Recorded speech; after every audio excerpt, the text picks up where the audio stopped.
Swimming for me has always been a way to escape everything that's going on throughout my day. It's kind of my stress reliever. For me, it's a place of comfort and a place of security. No matter how many things are going wrong in my life, I knew that I had to show up to practice for 2 to 4 hours a day, and that was gonna stay consistent no matter what I was going through. The mental health struggles of just me not wanting to be here anymore. Fixing my mental health honestly saved my life.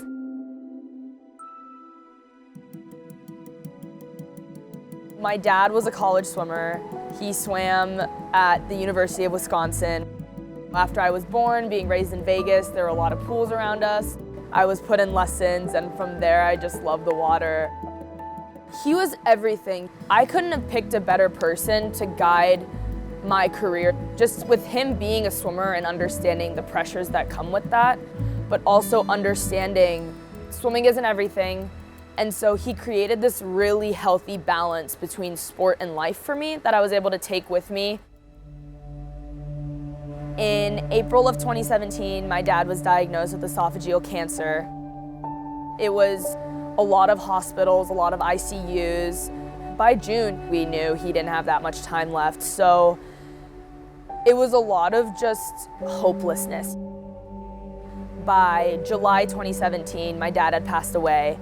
At the age of 16, I had processed, okay, he's gone, but I wasn't able to fully comprehend the trauma that came with it of I think because so many things were happening at once, during all of this time, I started to become aware of my sexual identity and what I identified as.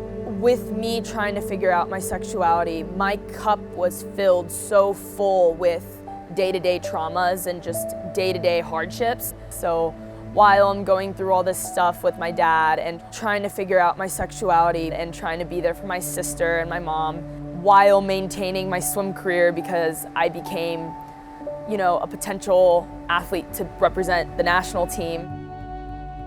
Wasn't sleeping, a lot of panic attacks. To best describe it, I swam a 25K race in South Korea. It was 5.5 hours long. A typhoon hit at around hour 4, and physically I thought I was gonna drown.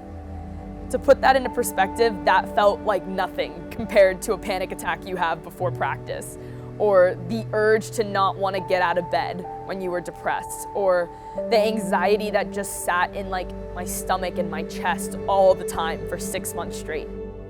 When I was going through my depressive episode and I hit rock bottom, went to a really dark place where I was stuck in my own head. I really felt like I was an inconvenience to my mom and my sister and my teammates, and the value of life, I just didn't see the point in living. That was what pushed my coach to go get therapy, where I told him the thoughts in my head are just so dark right now. Erica Sullivan's swim coach contacted the U.S. Olympic Committee to get her help. She started therapy shortly after. I think it is one of the most important things that a person can work on. I remember so many people told me it's gonna get better, and when I was hitting rock bottom, I was like, there's no light at the end of the tunnel. There's no way. There's no way that I can't not feel like this. It took so much mental energy and it took so much work for me to get better, but I did. So I think just on your worst days, hold on to hope that the light at the end of the tunnel has to get a little lighter. If you're taking steps forward like you need to, you're gonna get closer to that light. I think when you are mentally healthy, you have this awareness and self-value to bring to the table. And through helping yourself, you can also help others. I think once I worked through my mental health, the year following was one of the most maturing years I'd ever experienced. In June of 2021, Erica became the first openly gay swimmer to make the U.S. Olympic team. The Tokyo Olympics held a special meaning to Erica, as her mom, Mako, is from Japan, and Erica spent some summers there visiting family.